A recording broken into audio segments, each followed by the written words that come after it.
Hoje o nosso bate-papo vai ser em cima da passagem bíblica lá em Mateus 6,33, que diz assim: mas buscai primeiro o reino de Deus e a sua justiça, e todas estas coisas vos serão acrescentadas. Então, o nosso diálogo de hoje vai ser em cima desse texto.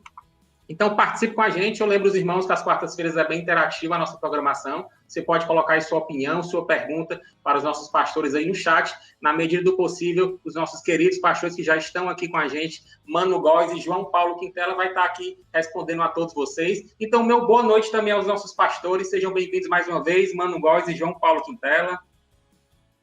Boa noite, Tiago. Prazer estar novamente aqui com você, com o pastor João Paulo e com todo o pessoal que está aí por trás da tela, ouvindo a gente. Sejam todos bem-vindos a mais um Diálogos Bíblicos.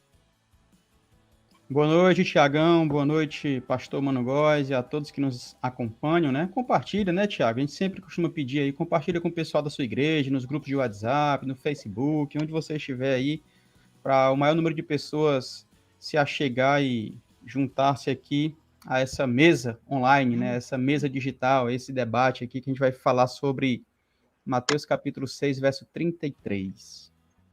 Amém, amém. Então vamos dar início, que seja uma noite de muito aprendizado, que Deus nos abençoe. Eu vou passar a palavra então para o pastor Mano Góes.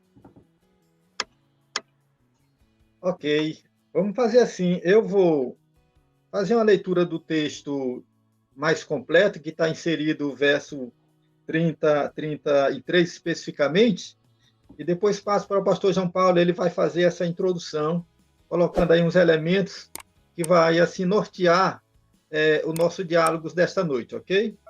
Mateus 6, 24 a 34, nos apresenta o texto completo do assunto que a gente está tratando aqui nesta noite. Diz assim a minha versão: ninguém pode servir a dois senhores, pois odiará um e amará o outro, ou dedicar-se-á a um e desprezará o outro. Vocês não podem servir a Deus e a Mamon. Portanto, eu lhes digo, não se preocupem com as suas próprias vidas, quanto ao que comer ou beber, nem com seus próprios corpos, quanto ao que vestir. Não é a vida mais importante do que a comida? E o corpo não é mais importante do que a roupa? Observem as aves do céu, elas não semeiam, não colhem, nem armazenam em celeiros. Contudo, o Pai Celestial as alimenta. Vocês não têm muito mais valor do que elas? Quem de vocês pode, por mais que se preocupe, acrescentar uma hora de que seja a vossa vida? Porque vocês se preocupam com roupas. Vejam como crescem os lírios no campo. Eles não trabalham nem tecem. Contudo, eu lhes digo que nem Salomão, em todo o seu esplendor, vestiu-se como um deles. Se Deus veste assim a erva do campo, que hoje existe e amanhã é lançada no fogo, não vestirá muito mais a vocês, homens de pequena fé? Portanto, não se preocupem dizendo o que vamos comer, ou o que vamos beber, ou o que vamos vestir, pois os pagãos é que correm atrás dessas coisas, mas o Pai Celestial sabe que vocês precisam delas. Busquem, pois, em primeiro lugar o reino de Deus e a sua justiça, e todas estas coisas lhes serão acrescentadas. Portanto, não se preocupem com o amanhã, pois o amanhã se preocupará consigo mesmo. Basta a cada dia o seu próprio mal, com ênfase no verso 23, busquem em primeiro lugar o reino de Deus e a sua justiça, e todas estas coisas lhes serão acrescentadas. Pastor João Paulo. O 33, né, mano? 33, perdão. Eu queria aproveitar e citar o versículo 33 em pelo menos aqui 4 versões, ou 5 versões diferentes, só para a gente abrir o leque aqui da nossa conversa, do nosso diálogo, tá? Eu vou começar fazendo a leitura na Revista e Atualizada, que diz assim, o versículo 33 do capítulo 6 de Mateus: mas buscai em primeiro o reino de Deus e a sua justiça, e todas essa palavra tem muito poder, estas coisas vos serão acrescentadas. Agora na NVI diz assim: busquem em primeiro lugar o reino de Deus e a sua justiça, e todas essas coisas lhes serão acrescentadas. Essas coisas, essa palavra tem muito poder.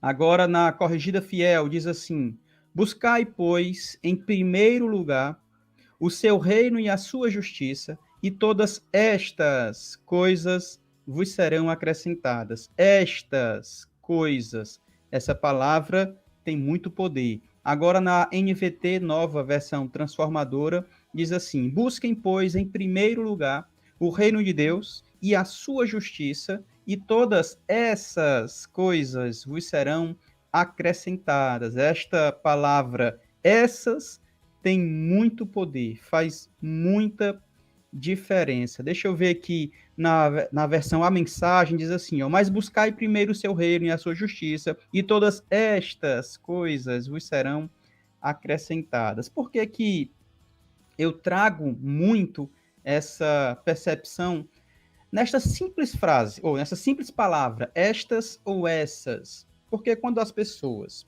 pregam sobre este versículo, e aí, sabiamente, o pastor Mano ampliou o cenário, o pano de fundo, trazendo aí o contexto imediato, mas geralmente nós, pastores, pregadores, pregamos da seguinte maneira, e aí mesmo que a gente tenha lido o texto, tá? A gente acaba pregando e falando coisas que não tá ali. A gente fala assim, geralmente os pregadores falam, mas buscar em primeiro lugar o reino de Deus e a sua justiça e todas as coisas.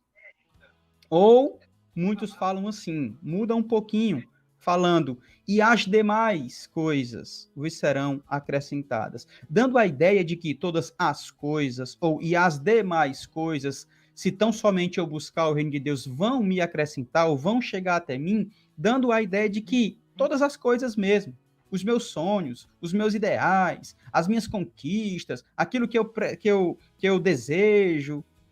Só que o texto é bem claro, em todas as versões que nós lemos e em todas as outras versões que eu cheguei a pesquisar, sempre vai ter essa palavra, estas coisas, ou essas coisas. Nunca vai ser excluído isso, pelo menos eu não conheço. Se você conhecer, compartilha aqui com a gente, tá? Mas eu não conheço, eu particularmente não conheço. E sabe por que que não tem? Pelo menos na minha percepção, na minha ótica, porque a ideia do versículo não é dizer que o cristão, se tão somente declarar ou confessar o nome de Jesus, ou buscar se envolver nas coisas do reino, vai conseguir todas as coisas. Não é esse o ideal, não é essa a ideia proposta no texto. Muito pelo contrário. Do versículo 19 até o 34, essa porção, creio eu, que está inserida em uma ideia onde o Cristo deseja trabalhar não só a ansiedade também. Não só os desejos terrenos, isso também, mas tudo isso partindo do princípio de que o homem, seja rico ou seja pobre, eles carecem da graça de Deus. Se não, vejamos. No versículo 19, o pastor Mano não leu esse texto, né? Ele começou do 25, se não me engano, foi do 24, se eu não me engano. Mas do 19 até mais ou menos ali o 24, 23, 24, 25, vai estar falando sobre o rico, sobre a preocupação daquele que tem posse e busca o luxo. O texto vai falar, olha, essas coisas que vocês estão buscando aí vão perecer, não tem muito sentido. A partir do verso 24, 25 até o 34, o foco vai ser na atitude do homem em relação ao comer, ao beber, ao vestir, aquilo que de fato é necessário, né? Faz a diferença. De forma que, quando eu olho para o texto, eu visualizo, tá, mano? Para a gente já começar a nossa conversa aqui, eu já visualizo o Cristo trabalhando na vida do rico e dizendo: não desejem tanto mais o luxo, porque isso, somente isso, não é o suficiente. Ou seja, não confie simplesmente nas suas posses. E logo em seguida, ele chega para o pobre e fala: não se preocupem, não andem ansiosos, porque a provisão vem de Deus. Essa ansiedade de vocês, essa preocupação de vocês, vai acrescentar em quê? Olha para os lírios, olha para as aves. Eles não trabalham, não fiam, não ficam correndo para um lado e para o outro, desesperado para saber como é que vai comer. E mesmo assim, eu sustento a todos. Aliás, diz o texto de Jesus para os seus, nem Salomão, com toda a sua glória, se vestiu tão bem como eles, camarada. Então, parem, vocês que são ricos, de se apegarem às suas posses e ao seu luxo. E parem, vocês pobres, de se preocuparem tanto a ponto de viverem ansiosos, correndo para um lado e para o outro. Para um lado e para o outro. Porque o reino de Deus tem muito mais valor do que qualquer uma dessas coisas transitórias. É basicamente isso, mano, para a gente desenvolver a nossa conversa. E aí, claro, tem muito papo aqui até, sei lá, 8h30, talvez, por aí. Legal. Pastor Mano? Ok, comandante Tiago, suas ordens. Bom, a perspectiva é essa mesma, o João Paulo. Daí é que eu me propus a fazer uma pergunta para conduzir essa reflexão. Talvez a pergunta que a gente possa fazer para o texto, produzindo um diálogo com o texto, seria a seguinte: se preocupar com o que comer e com o que vestir não é se preocupar com a vida, porque Jesus está dizendo, não se preocupem com o que vão comer, com o que vão vestir, com o que vão beber. A vida é mais importante. E daí, fazendo uma ligeira análise, né, eu pensei, mas se preocupar com essas coisas não é se preocupar com a vida? E eu não estou utilizando aqui a palavra preocupação no mesmo sentido que o texto está colocando, tá certo? Porque me faltou uma melhor, né? Mas estar atento a essas coisas, ou providenciar, ou lutar, ou buscar essas coisas, não é também buscar a vida, né? Daí foi em cima a partir desta pergunta, né, que eu norteei o caminho que eu vou percorrer aqui e basicamente o mesmo caminho que o João Paulo apontou aí, tá certo? Não andar ansioso com o que comer, com o que beber, com o que vestir.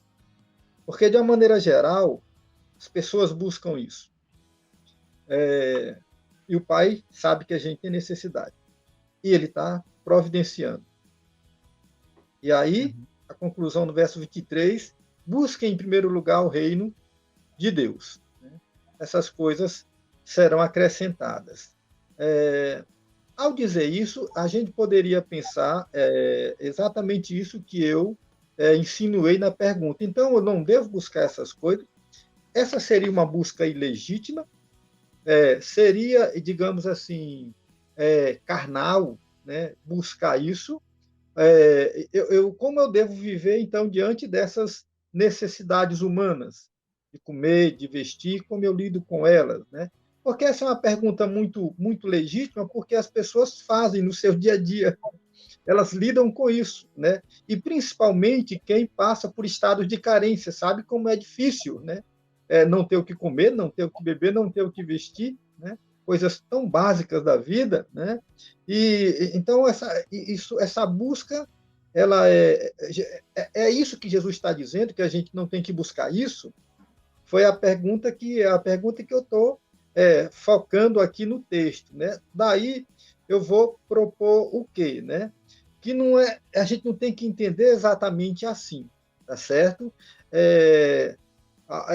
Essa busca, ela é legítima, tá certo? Ela não é uma mundanidade, né? Ela é legítima, né? Ela é humana, né? Ela é verdadeira, ela está acontecendo nos nossos dias. Daí eu acho que a gente precisa compreender essa afirmação a partir do contexto como o pastor João Paulo fez, né?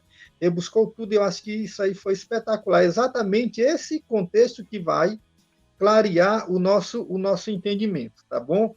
Daí, eu proponho o seguinte, quando no versículo 25 ele diz assim, portanto, eu lhes digo, aí vou fazer como João Paulo fez, né? Essa palavrinha, portanto, vai fazer o diferencial. Dá a entender que esta fala dele, iniciando no verso 25 e concluindo no verso 34, né? É uma fala que é digamos, uma continuação. Ela é uma resposta a uma afirmação que ele faz anteriormente. E a afirmação que eu estou destacando aqui é do versículo 24. Porque parece-me que o verso 24 é um verso meio que solto. Porque lá no 19 ele vai falar sobre essas questões das coisas do tesouro, da riqueza.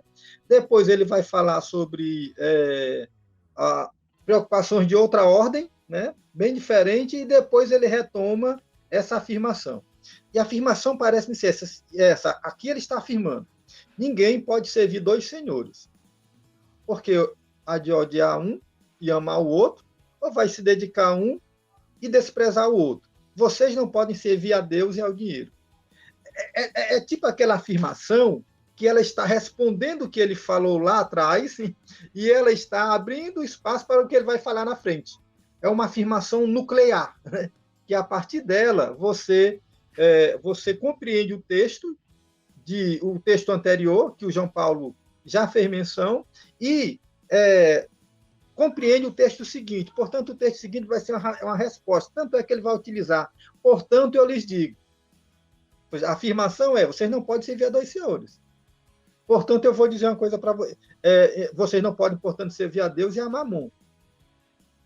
Aí vem e responde, portanto, eu digo uma coisa para vocês. Aí vem toda a narração, né, toda a narrativa dessa questão da preocupação com essas coisas, né? Entendido isso, que aqui, portanto, é uma resposta a essa afirmação de Jesus Cristo, todo o entendimento tem que estar focado nisso, tem que estar pensando nisso. Então, exatamente, ele não está dizendo que é ilegítima essa busca humana, ele não está dizendo que isso é uma coisa absurda, que a gente está fazendo o que não deve, não é exatamente isso. Ele está ligando isso a essa ideia anterior que o João Paulo já esclareceu muito bem, a questão do dinheiro, a questão de Mamon, a questão da idolatria, né? A idolatria do dinheiro. Então, é isso que está em questão. Então, quando essas preocupações invadem o coração humano, é porque, de alguma maneira, a gente está devotando não só tempo, esforço, empreendimento, está devotando, em alguns casos, a própria vida a isso. E parece-me ser isso que Cristo está criticando, né? Ele está, portanto, oferecendo um modo diferente de ver a vida, que não seja nesses padrões dessa busca desenfreada por aquilo que perece, né? Por aquilo que acaba. Então, caminhar por aí é que vai dar a gente, digamos assim, elementos para a gente compreender bem o verso 33, tá certo? Mais ou menos por aí. Estamos abertos aí a negociações. Tiago, João Paulo. Bom, já tenho algumas perguntas aqui que eu recebi pelo WhatsApp. Eu lembro que os irmãos que estão participando exclusivamente pelo YouTube, que você pode colocar aí no nosso chat, né, alguma opinião, alguma pergunta, participe aqui com a gente. A gente não respondeu nem as nossas perguntas, já tem pergunta na fila. Bom, a primeira pergunta de hoje é: o que podemos fazer na prática para ser mais justo aos olhos de Deus?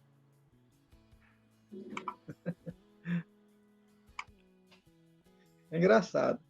Essa pergunta é aquelas perguntas difíceis, João Paulo, né? Que mexe com os dogmas, mexe com a teologia e mexe com a prática, né? Eu responderia assim: nada e tudo. Nada, porque essa ideia de justiça é uma coisa está muito no âmbito da divindade. Nós somos, por natureza, injustos, né? Nossa natureza comprometida infelizmente, guerreia contra nós. Então, o senso de justiça que a gente tem Foi Deus quem deu. Foi Deus quem deu. É Ele quem nos justifica, é Ele quem nos coloca na condição de justo, ou seja, é algo que está para além de mim. Né? Então, eu diria que nada, nesse sentido. Dependemos total e exclusivamente de Deus. Por outro lado, tudo, porque aí seria uma resposta a essa coisa que Deus já fez na gente, está entendendo? A essa condição, a essa situação, a esse estado de justificação, de justo que Deus nos colocou. Daí eu tenho, digamos assim, uma resposta a dar, né, para essa condição nova que o Senhor me colocou, a condição de justo. E aí sim, minhas ações elas vão e precisam ser dirigidas por isso. E nada mais sensato, correto do que seguir os critérios, os conselhos, o caminho, né, o ensino daquele que proporcionou isso para a gente, daquele que propiciou isso para a gente. Ou seja, Deus tem conselhos para o nosso modo de viver. A Bíblia está repleta de conselhos para um bom viver, para um viver justo. O que eu tenho que fazer? Eu tenho que buscar viver na prática esses conselhos que ele nos recomenda.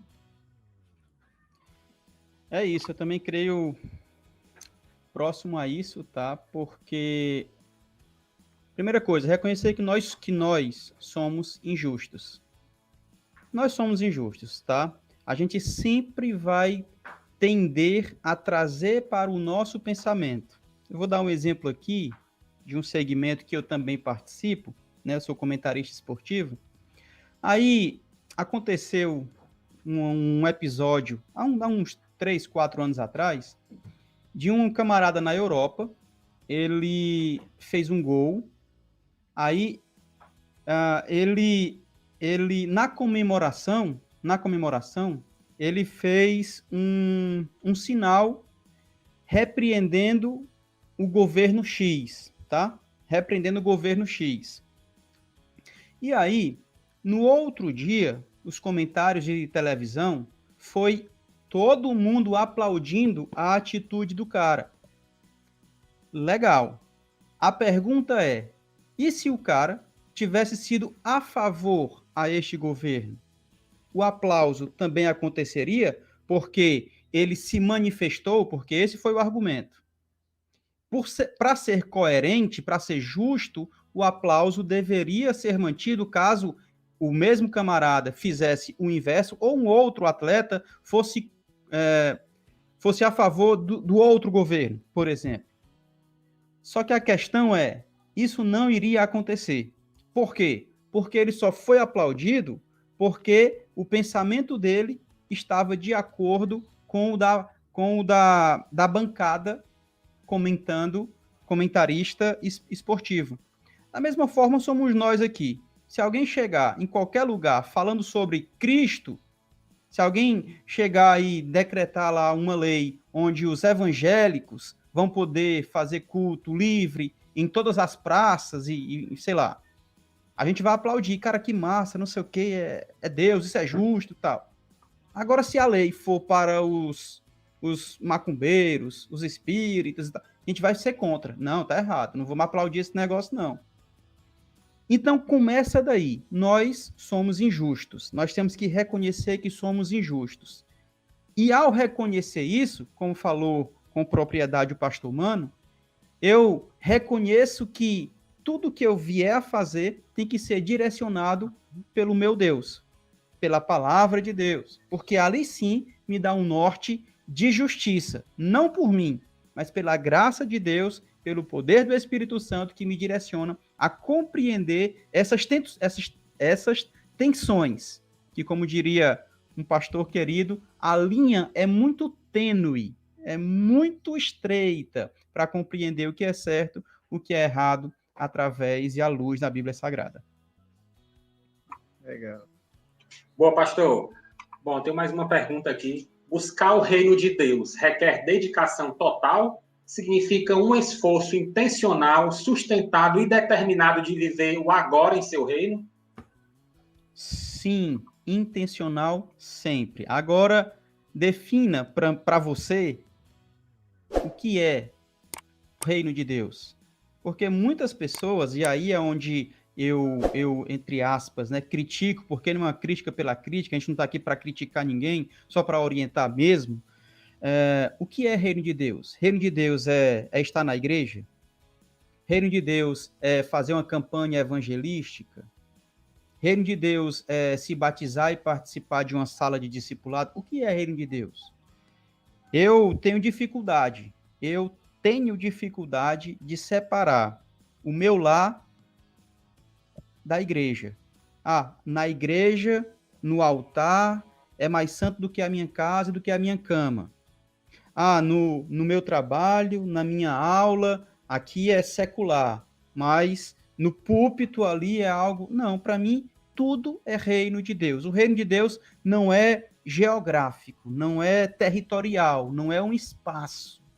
O reino de Deus ele é espiritual. O reino de Deus já está sobre nós, ou nós já participamos do reino. Então, onde eu estiver, eu estou vivendo o reino de Deus. Portanto, a resposta é integral sim, é intencional sim. Não adianta eu servir ao reino de Deus aos domingos, se de segunda a sábado eu estou servindo a qual reino? Sei lá. Legal, é isso mesmo. O reino de Deus é atemporal, né? Ele está para além das limitações institucionais, litúrgicas, religiosas, né? O reino de Deus é uma essência, né? Ela está influenciando o nosso viver no mundo, em todas as esferas da vida, né? Talvez essa seja um dos grandes problemas do cristianismo atual. Parece-nos, às vezes, que esse reino não influenciou todas as dimensões da nossa vida. Daí, a gente acaba vivendo uma experiência de reino de Deus muito religiosa, né? Limitada a tempo, espaço, situação, né? E não é isso que o reino de Deus é. Né? É exatamente isso que o João Paulo falou. Então, você, sim, vive 100% o reino de Deus. Em todas as suas relações, em todos os papéis que você desempenha, em todos os espaços, né, que você transita, reino de Deus é um modo de vida, né? É uma mentalidade, né, nova, é uma condição, né, nova que Deus nos deu, é uma percepção de vida, é uma ideia de mundo, né? A palavra que gosto mais de usar é a cosmovisão, é a visão de mundo que você tem, né? Então, ele está afetando tudo isso, né? Às vezes, a gente quer entender isso aí que o João Paulo lembrou, né? Igreja, né? Igreja, principalmente igreja de instituição, né? Atividades, reuniões, serviços. Mas o reino de Deus ele está incorporado em tudo. Na realidade, a ideia do reino de Deus é influenciar o mundo. É influenciar o mundo. E isso é uma das necessidades que a gente tem de resgatar. Aliás, eu quero até aproveitar para fazer aqui uma coisa que eu diria que a gente foi muito mal compreendido nessas explicações ao longo do tempo, né? Então, por um tempo, a gente enfatizou bem isso, o reino de Deus é amplo, eu vou viver em todo canto, né? Eu não vivo ele só na igreja. Então, muitas pessoas entenderam assim, então não preciso da igreja para viver o reino de Deus. Mas a gente não está desclassificando, a gente está dizendo que ele é mais amplo do que isso, não pode estar limitado a isso. E as pessoas entenderam errado. Aí muitas pessoas hoje se ausentaram da congregação, do estar junto, da comunidade de fé, onde partilha, e foram viver a sua própria vida e, de qualquer modo, porque diziam que não precisava dela. No entanto, a nova vida, a nova experiência de vida deles, em nada lembra o reino de Deus. Continuaram com o mesmo problema. Uhum. Continuaram com o mesmo problema. Então, o problema não é a igreja. Nunca foi, né? A gente está só dizendo que o problema é a nossa concepção, né? Como a gente compreende isso e vive isso acima de tudo. Então, o caminho é esse aí, João Paulo, com certeza. Alguma Legal, novidade? mano. Né? Bom, mais uma pergunta aqui. O conceito bíblico de justiça vai muito além de devoções diárias. É possível uma pessoa adotar práticas cristãs, assimilar uma linguagem cristã e mesmo assim não ser um cristão autêntico? Cara, Jesus dizia que o cara podia profetizar, podia fazer um monte de coisas, expulsar demônio e não conhecê-lo. Então, quando Jesus disse isso, ele deixa a gente desarmado. Vou dizer o quê, né? Ele está dizendo que este é um mundo, o mundo da fé é um mundo complexo, né? É um mundo complexo que você pode viver experiências, desempenhar papéis, usar máscaras, tão certinhas, né? E mesmo assim elas não serem legítimas, verdadeiras, amplas, né? Isso é um risco que todos nós corremos, né? Não corro, tenho receio de fazer qualquer julgamento para fora. Acho que eu tenho que julgar a mim mesmo, né? Nesse sentido, né? De estar se percebendo, se autoavaliando aos pés do Senhor, ouvindo a direção de Deus. Às vezes, você pode até, assim, viver a experiência de fé cristã e, às vezes, você se portar ou ter atitudes ou procedimentos que contrariam o reino de Deus. Às vezes por ignorância, às vezes por imaturidade, às vezes por superficialidade de fé também. Então, isso é uma discussão muito ampla, muito aberta, né? Mas, pelo que Jesus disse, isso é perfeitamente notável. Inclusive, ele cita lá no texto, né, um ar de decepção, né, das pessoas. Mas eu fiz isso, eu fiz aquilo, eu disse, sim, e daí? Então, é para deixar a gente realmente bem antenado, ligado, né, esperto, para compreender o que é que ele está colocando como reino de Deus. Portanto, não é só uma prática mecânica de certos modos de espiritualidade. Na verdade, é um encontro legítimo com Deus, é uma experiência sincera com Deus, né? É um caminhar íntegro com Deus. Então, tem mais a ver com isso do que propriamente com modelos. E aí, João Paulo? Eu concordo, cara. E a gente encontra na Bíblia, né, várias passagens, no trigo e o joio, uma galera profetizou, falou em meu nome, mas quando chegar no dia, apartai-vos de mim e tal. Sabe qual é nosso dilema, assim, na verdade, o nosso desafio, né? Não sei nem se é desafio, sei lá. A nossa questão, nosso dilema mesmo, é olhar menos para o povo procurando o lobo, menos para o povo procurando o joio e mais para nós. Que eu seja o trigo, sabe? Buscando a face de Cristo, entendendo que o lobo está por aí mesmo. Eu sei que está. Pode estar do meu lado. Pode estar com fone de ouvido falando num culto online, ok? Mas e eu, cara? Como é que eu estou? Como é que eu estou no meu desenvolvimento com Cristo, né? Eu penso que a gente perde muito tempo procurando os lobos devoradores, procurando os joios para serem tirados da igreja, do meio da igreja, e esquecemos de olhar para a nossa espiritualidade, esquecemos de olhar para a nossa comunhão com Deus, esquecemos de olhar para nosso cuidado espiritual, tá? Então, assim, tudo isso que o Mano falou, show, excelente, é por aí mesmo, é por aí mesmo. Mas eu também eu também proponho que a começar de mim, olhe menos para as plantações buscando joio e mais para mim sendo trigo. Menos para o pasto atentando os lobos e mais para mim como uma ovelha que precisa ser cuidada, tratada, lavada, limpa todos os dias, constantemente. Amém. Legal. Amém. Vamos dar uma passada aqui pelo nosso chat, né? A querida irmã Ana Regina, ela comenta: arrepender e converter, pois é chegado o reino de Deus. Pastor Matheus Vasconcelos está participando aqui com a gente, deixou aqui uma primeira mensagem. Saudades de participar, abraços, meus queridos. Abraço, garoto.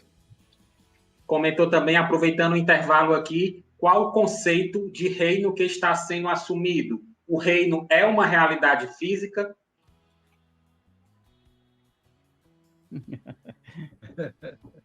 Ele não está participando literalmente aqui no bate-papo, mas ele sempre vem com as polêmicas de sempre quem conhece complicando a vida da gente, né?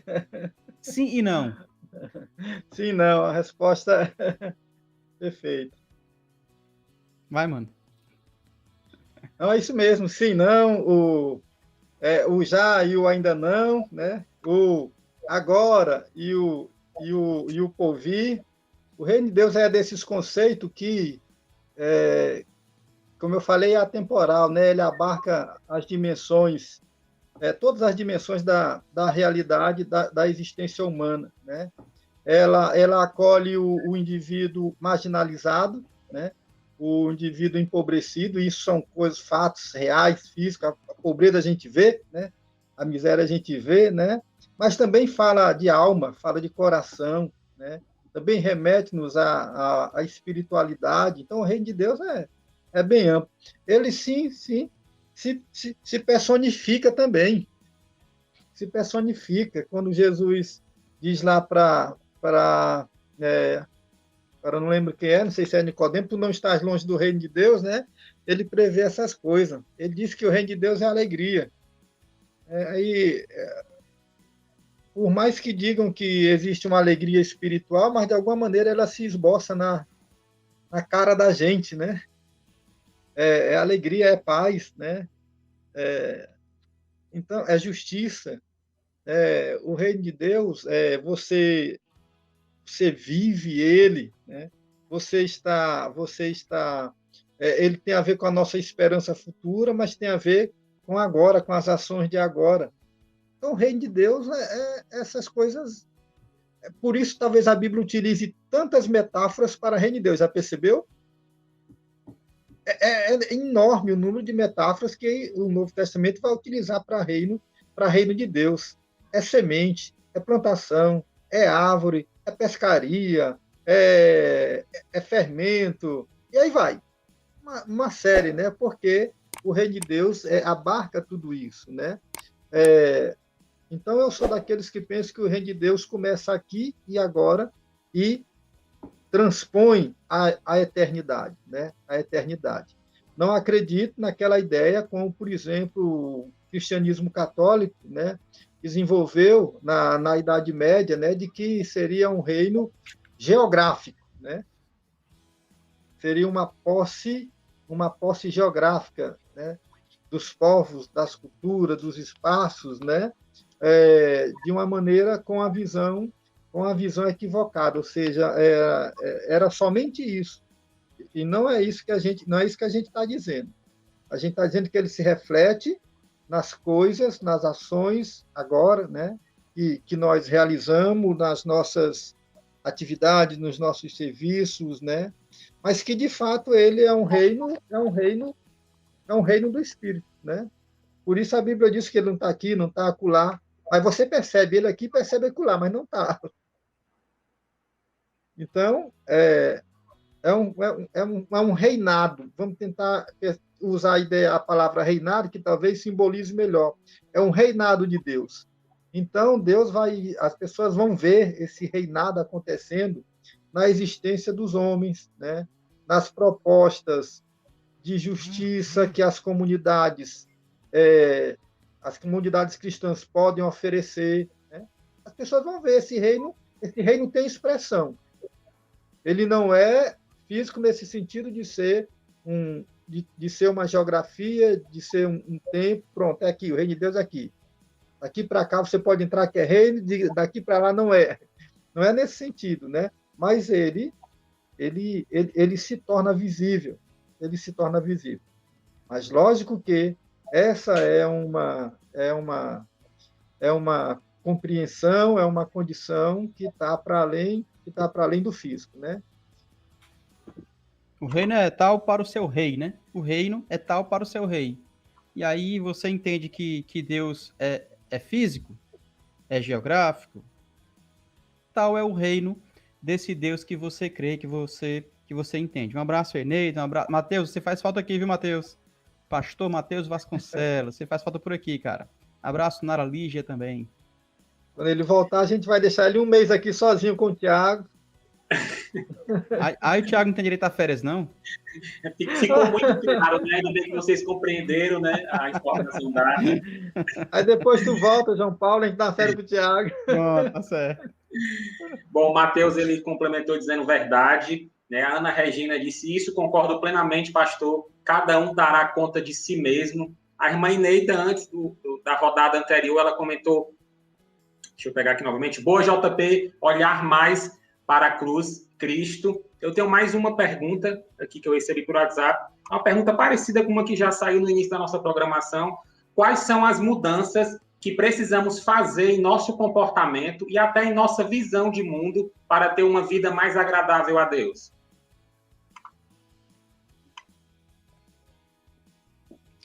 Cara, aí, cara, de fato, Mano citou aí uma expressão interessante que é a cosmovisão, e aí a gente precisa compreender qual é a nossa cosmovisão cristã, como a gente encara, vê, enxerga o mundo, né? Como a gente percebe o mundo na perspectiva de filho de Deus, na perspectiva de criatura. Eu sempre costumo falar, né? E aí, aqui não é, esqueci agora a expressão, cara. Enfim, eu sempre falo isso, a gente tem que reconhecer a nossa falha. Tem que reconhecer que somos limitados e pecadores. E não é se fazendo de coitadinho, não. Porque nós somos muito encorajados pela Escritura Sagrada a realizar, né? A ir em busca, a continuar, a não desistir, porque temos um pai e tudo mais. Só que assim, na verdade, nós somos limitados. Nós dependemos do Deus eterno. Nós não sabemos nem orar como convém, diz a Escritura Sagrada. Então, assim, para contribuir com o reino, para contribuir com as pessoas, o mínimo que a gente pode fazer é reconhecer as nossas falhas e limitações e anunciar um rei, anunciar e proclamar um rei que tem um cuidado com o seu povo. E esse cuidado está registrado na Escritura Sagrada, e esse cuidado já foi vivenciado por muitos homens e mulheres ao longo da história, através dos séculos. Portanto, eu penso que se eu fosse pontuar como a gente contribui mais com o reino, como vive de uma forma mais justa e coerente, reconhecendo nossas limitações, confessando e acreditando que tem um Deus, um Criador, que norteia as suas verdades através da nossa caminhada e anunciar a necessidade minha e do povo de confessar e declarar e proclamar esse rei. Eu penso que é mais ou menos por aí. Pastor, mas isso é muito espiritual. Pastor, mas isso é muito subjetivo. Cara, é a nossa fé. É a nossa fé. É como eu creio. É a visão de mundo que eu tenho. É a minha cosmovisão. Então, e assim, eu poderia defender a minha cosmovisão. Eu posso defender a minha cosmovisão. Eu tenho argumentos para defender a minha cosmovisão. Mas o que vai convencer o outro não é o meu argumento, não é a minha eloquência, não é a minha intelectualidade. O que vai convencer, como diz o próprio texto, é o Espírito Santo de Deus. É isso. Eu acho que essa ideia que o verso 33 nos oferece é um ótimo caminho para essa pergunta. Busquem, em primeiro lugar, o reino de Deus. Busquem a sua justiça, e essas coisas serão acrescentadas. Daí, a gente, retomando aqui um pouco o texto, o diálogo com o texto, quando a gente diz que essas buscas são legítimas, comer, beber e vestir, são necessárias, né? Parece que Jesus está nos levando a tentar entender quando elas podem estar, quando essa busca pode estar comprometida, tá certo? E quando ela estaria comprometida? Aí eu fiz aqui uma seleção de possíveis, né? De possíveis coisas que estariam comprometendo essa busca. Primeiro, quando a gente busca elas acima do reino de Deus. Aí vem outra palavrinha aqui, chave, que o João Paulo já bem colocou no começo, elas são decisivas. No verso 23, 33, ele diz assim, busquem, pois, em primeiro lugar, tá certo? Ele diz assim, busquem, pois, o reino de Deus, ele diz, busquem em primeiro lugar. Portanto, ele está dando lugar para essa outra busca. O problema é quando a gente altera, né, a posição delas. Busquem em primeiro lugar o reino de Deus. Até porque o próprio Jesus já tinha nos ensinado que nem só de pão vive o homem, né? Portanto, em primeiro lugar, a primazia, a busca dessas coisas, que elas são capazes de alimentar, de transformar, de mudar a história, de fazer coisas incríveis quando nós estamos, de fato, buscando, dando a primazia ao reino de Deus. A gente não vai estar negligenciando essas outras buscas, mas a gente vai estar colocando ela no lugar dela. É essa preocupação que ele levanta lá anteriormente, quando diz assim, não adianta você juntar tesouro na terra e não juntar no céu. O que é isso, né? Portanto, é uma outra maneira de dizer que você não priorizou a coisa certa, né? O reino de Deus tinha que estar além disso. Portanto, ele não está dizendo assim, não busquem isso. Ele está dizendo, busquem. Mas antes disso, né, ou em primeiro lugar, busquem o reino de Deus. Estas coisas vão estar acontecendo, elas vão ser acrescentadas. Portanto, o primeiro caminho seria esse. Segundo, né, eu estou propondo aqui, a gente não pode buscar essas coisas em detrimento do reino de Deus. Que seria o outro problema lá da idolatria, né, de Mamon. Ou seja, quando as pessoas estão buscando essas coisas e vendendo os seus princípios, vendendo a sua fé, vendendo até a sua consciência, né? Porque ávidos em buscar estas coisas, eles comprometem o reino de Deus. Eles fazem isso em detrimento do reino de Deus. Aí essa busca também é ilegítima. Ela está ilegítima, né? Ela também é ilegítima quando quando essa busca gera uma preocupação danosa, mais do que a falta delas. Jesus disse, olha, vai ser difícil você lidar com a falta do pão, do vestido. Ele entende isso, né? Mas quando a preocupação te consumir, ela vai se tornar pior do que a falta. É como se Jesus estivesse assim, portanto, não adianta se preocupar. Vocês estão se maltratando, estão perdendo a vida, né? Porque estão demasiadamente preocupados. E vamos pegar aqui ao pé da letra a palavra preocupado. Vocês estão trabalhando antes do tempo, vocês estão consumindo esforços, talento, tempo, suor, indevido, porque vocês estão tão preocupados em guardar o futuro que vocês não estão vivendo o presente. Aí cabe bem a conclusão da história lá de Jesus Cristo, né? Ganhou o mundo, perdeu a alma. Uhum. Ganhar o mundo e perder a alma. Portanto, a outra coisa que torna ilegítima essa busca é exatamente isso, né? Quando ela gera uma preocupação, isso está bem dentro do nosso tempo atual, né? É uma preocupação mais danosa que a falta dessas coisas. Mas ainda, principalmente, né, quando elas estão escondendo uma idolatria a Mamon, parece a outra preocupação de Jesus. Por isso, lá no começo diz, olha, você não pode servir dois senhores. Ou você vai amar um, se dedicar a um e desprezar o outro, ou você vai servir a um e você vai abandonar o outro, desagradar o outro. Portanto, não podemos fazer isso. Servir a Deus é a Mamon. Então, quando essa busca ela é apenas um disfarce, digamos assim, né?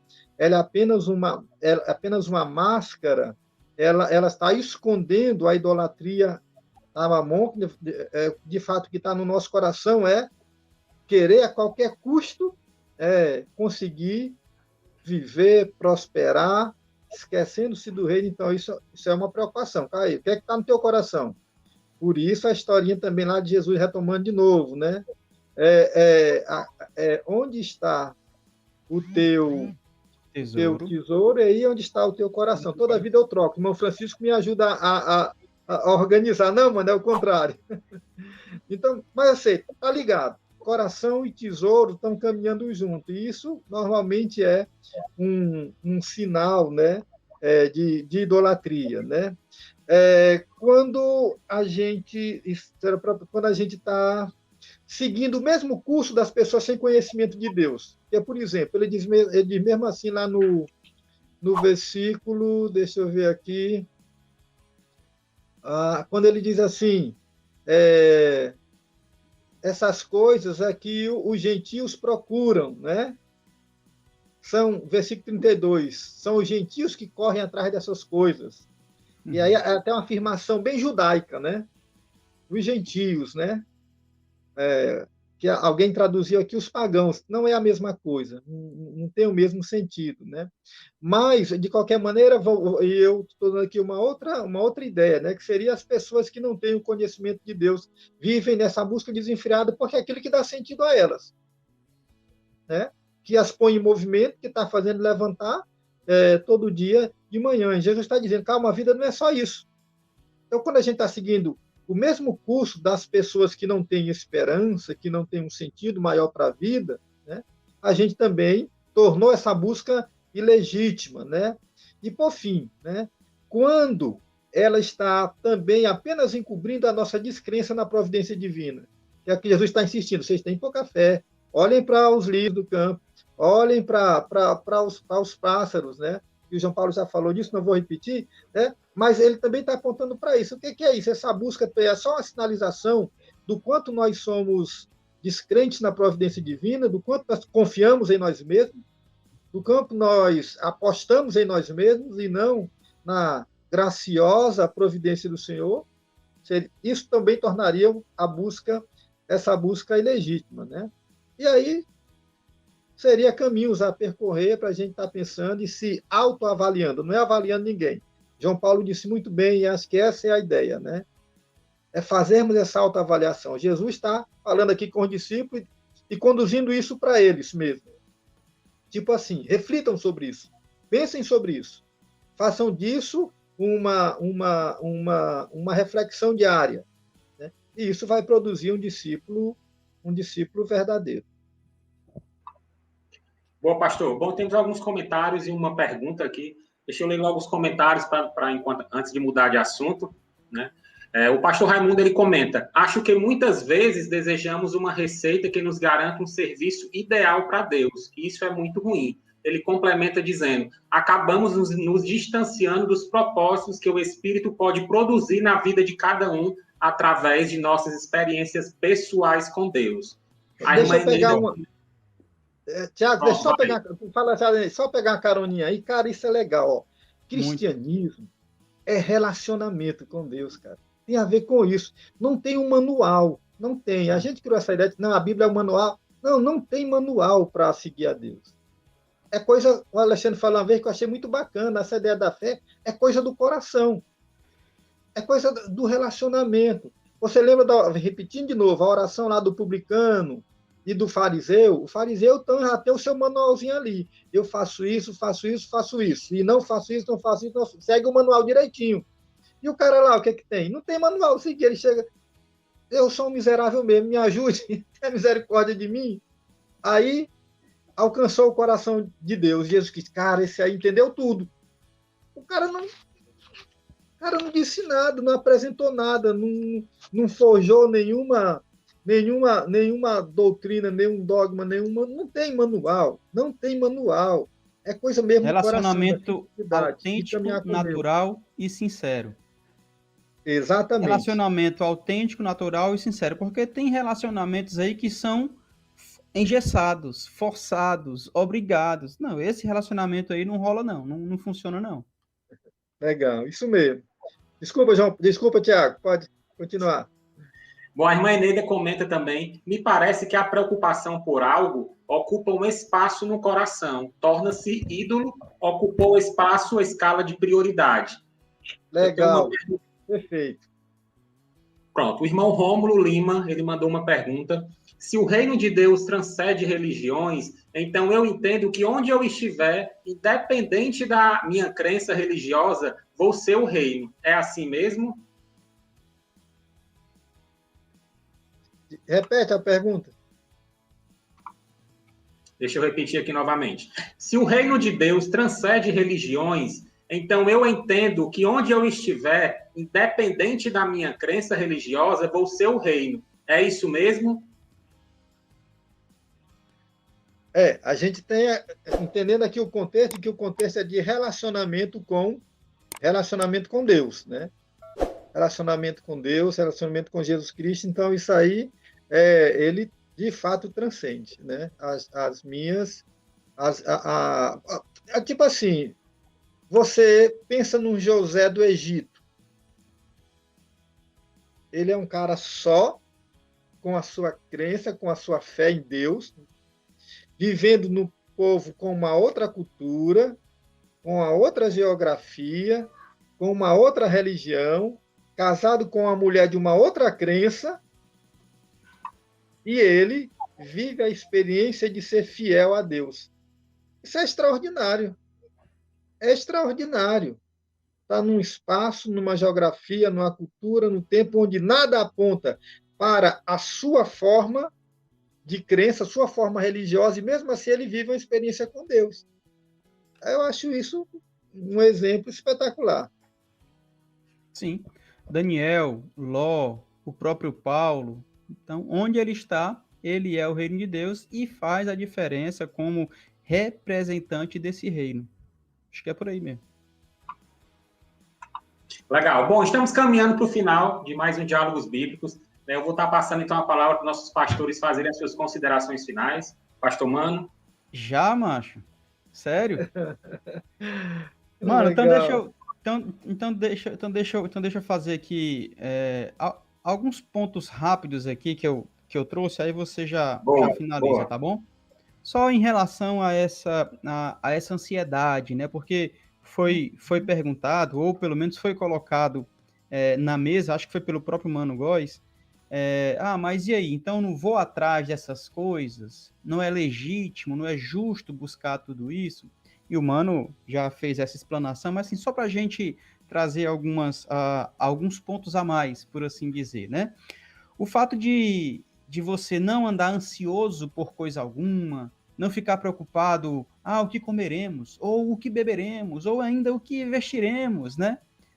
Essa preocupação não quer dizer que a gente não deva buscar o pão nosso de cada dia. Afinal de contas, o Senhor Jesus ensinou esta oração. Busquem sim o pão nosso de cada dia. Peçam o pão nosso de cada dia. Se preocupem com isso. Se preocupem não nesse sentido de ansiedade, de andar ocupado com antecedência, né? Mas, claro, você tem que buscar tudo isso. O fato de andar ansioso também não quer dizer que a gente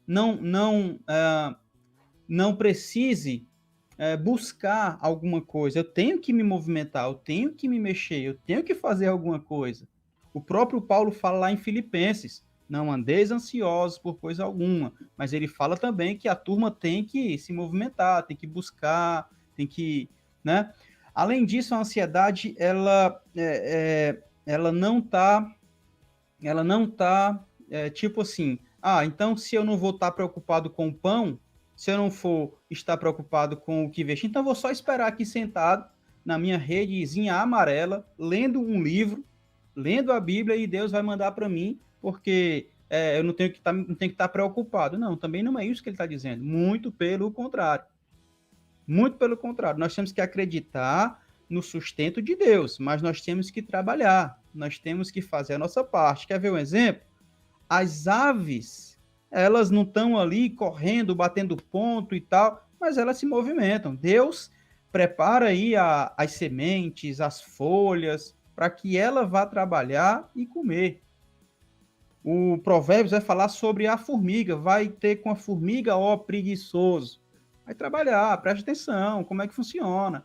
Não é só ficar esperando, tomando água de coco, que Deus venha alimentar todo mundo e vestir bem lá com as confecções do senhor Bezerra. Não, tem que ir trabalhar, camarada. E também não é estar isento de dificuldades. Não, não é para andar ansioso, então eu já não vou ter nenhuma dificuldade. Não, cara, isso faz parte da vida. E não é da vida cristã, não, tá? Porque tem gente que valoriza muito isso. Tem que sofrer e tal. Não, é da vida. Seja rico ou seja pobre, seja homem, seja mulher, cristão ou não, o sol nasce para todos. Vai ter noite e vai raiar a luz. Então, isso faz parte da vida, nós teremos dificuldade. O mesmo lírio que se veste tão bem que nem Salomão, com toda a sua glória, pode ser comparado, esse lírio também, certa vez, é lançado no fogo. Então, passa pelas dificuldades, ok? Não andar ansioso não quer dizer que eu não preciso fazer nada. Não andar ansioso não quer dizer que eu não vá ter dificuldade. Não andar ansioso não quer dizer que eu não vá clamar pelas minhas necessidades. A questão é, que tipo de necessidade eu tenho buscado? Para além do reino? Ou viver nesse reino, durante esse reino, com esse reino, é o suficiente? O reino tem sido prioridade, como disse o pastor Mano? Eu tenho buscado em detrimento do reino? Enfim, como eu tenho vivenciado, isso é o que faz a diferença. Isso é que gera em nós uma missão de buscar, em primeiro lugar, o reino de Deus. É isso. Ok, eu quero encerrar com um texto que eu escrevi em julho de 2017 sobre esse texto bíblico. Está lá no meu blog, goismano.blogspot.com.br, quem quiser consultar, vai lá. Acerca das coisas, acerca do correto relacionamento com as coisas ao nosso redor, tá certo? O texto diz assim: penso ser saudável compreendermos o valor exato das coisas que nos rodeiam. Nesse sentido, sugiro que tenhamos um bom discernimento dos sentimentos e das buscas que empregamos, no alcance delas. Quero considerar nesta reflexão 3 níveis de coisas, as quais estão definitivamente influenciando o nosso modo de ser, ver e viver nesse mundo. As coisas supérfluas, as coisas necessárias e as coisas essenciais. As coisas supérfluas, em sua maioria, estão no campo do material, do acessório, da aparência. Tem um valor, claro, mas um valor pequeno e transitório. Todos podemos fazer uso dela, porém nunca devemos nos deixar ser moldados por elas, nem as colocar no degrau das coisas necessárias e essenciais. Caso contrário, elas produzirão pessoas vaidosas, superficiais e vazias. As coisas necessárias estão ligadas à nossa condição humana de sobrevivência. Elas são vitais e se constituem na primeira busca humana: comer, beber, vestir. Elas atendem à necessidade do corpo.